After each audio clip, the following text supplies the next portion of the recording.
Hello दोस्तों, hi guys. हम आपके पास लेकर आए हैं परसेंटेज प्रतिशत के सवाल। अगर किसी आयत की लंबाई 20% बढ़ा दी जाए और चौड़ाई 10% भी बढ़ा दी जाए और तो क्षेत्रफल पर क्या प्रभाव पड़ेगा। दो नियम हैं।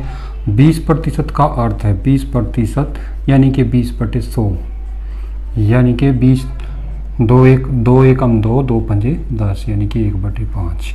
यानी कि अगर इसकी मूल लंबाई 5 है, अगर इसकी मूल लंबाई 5 है और 1 बढ़ा दी जाए तो अब लंबाई हो जाएगी कितनी। इसकी लंबाई पहले थी इसमें 5 और अब लंबाई होगी 6। अब लंबाई 6 होगी।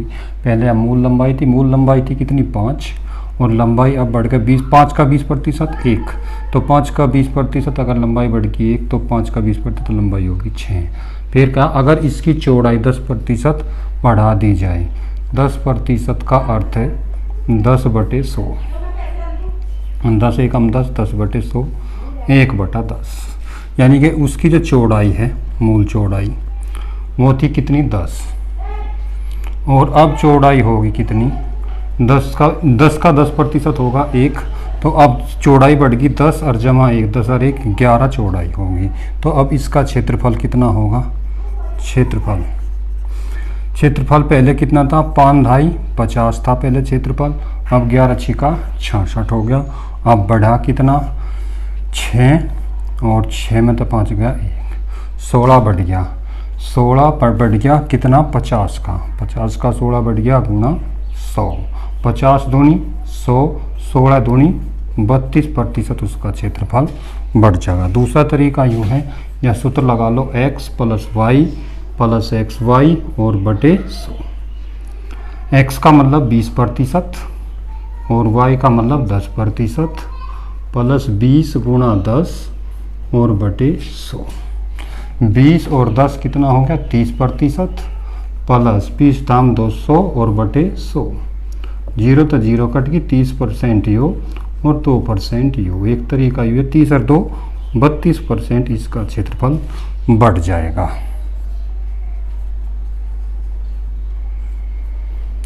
अगला सवाल है, यदि किसी आयत की वर्ग या वर्ग की लंबाई 10% बढ़ा दे। 10% का अर्थ कितना हो गया 1/10। यानी कि पहले इसकी जो लंबाई थी वो 10 थी, अब 10 का 10% हो गया 1। तो अब इसकी लंबाई जो होगी वो लंबाई होगी 10 और 1 11। फिर कह रहा इसकी चौड़ाई 10% कम कर दें। 10% यानी कि 1/10। अगर पहले लंबाई 10 थी और कम कर दी 10 में तो 1 कम कर दो या रहेगी 9। तो क्षेत्रफल क्या करना पड़ेगा, या चौड़ाई होगी। पहले चौड़ाई 10 थी, 10 में तो 1 कम होगी तो बचगी 9। पहले क्षेत्रफल लंबाई गुणा चौड़ाई 10 दाम 100, लंबाई गुणा चौड़ाई 11 9 99। अब घटगी कितनी 1, यानी कि 1 घटगी किस पे 100 पे और गुणा 100। 100 तो 100 काट दो 1% घट जाएगा। दूसरा तरीका x + y + xy बटे 100। x का मान है कितना 10% प्लस का, y का मान है माइनस का 10%, प्लस का x का मान प्लस के 10% और y का मान हो गया माइनस के 10% और बटे 100। 10 में तो 10 कैंसिल, 10 धाम 100 माइनस के 100 बटे 100 तो माइनस का 1% क्षेत्रफल इसका घट जाएगा। हाय गाइज, आपको यह वीडियो कैसी लगी कमेंट सेक्शन में लाइक करें, शेयर करें और सब्सक्राइब करें।